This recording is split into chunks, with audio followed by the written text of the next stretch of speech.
Hát, hello mindenkinek, én Gast vagyok. A Bloodfest Games legújabb tagja, mivel nagyon régen raktak ki videót, és a eredeti készítők felmondtak és adattak nekem a YouTube csatornát. Legelső videóként el szeretném nektek mondani, hogy ki is lennék.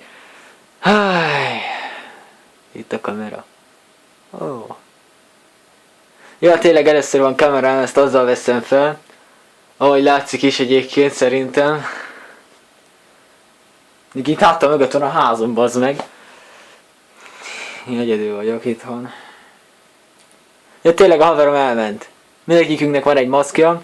Nekem, ahogy látjátok, ez a szarhaszkom van. Ahol még a szemem se látszik ki, de azért még én látlak titeket. Azért vagyok egyébként Gast, mert egyébként semmi nem fog kilátszani az orromon kívül. Értő vagyok? Na. Első videóként ezt ki szeretném rakni nektek. Elég hülyeség, sokszor kimondtam ezt, hogy kirakni. Láttak, mindegy. De figyeljétek. Videókat fogok készíteni horror játékokról. Gyengédégzetű vagyok, épp ezért lesz hatalmas. Arcát nem fogjátok látni, Bax állarcom lesz rajtam. Nem ez, hanem egy másik, ez a Gast állarcom.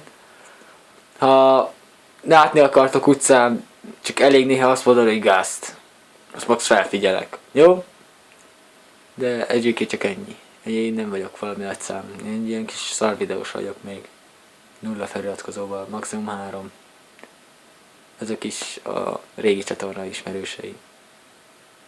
Hát ez ciki! Na és? Majd egyszer nagy leszek. Esküszöm. És megéri engem szponzorálni a lájkokkal. Szóval megkérhetlek titeket, mint legelső videómat. Kérlek, lájkoljátok, hogy legyen belőlük valaki. Én Gast voltam. Ja tényleg, ajánlásokat kérek lent a videót. Itt. Ott lent. Értitek? Milyen játékkal, milyen horror játékkal játszunk. Jó? Eddie az out lesz, meg a, hogy is amnézia van még. Meg talán az SCP, de ez exkluzívan mondom, mert arról már nem beszéltük meg. Na, én Gast voltam, viszont látásra!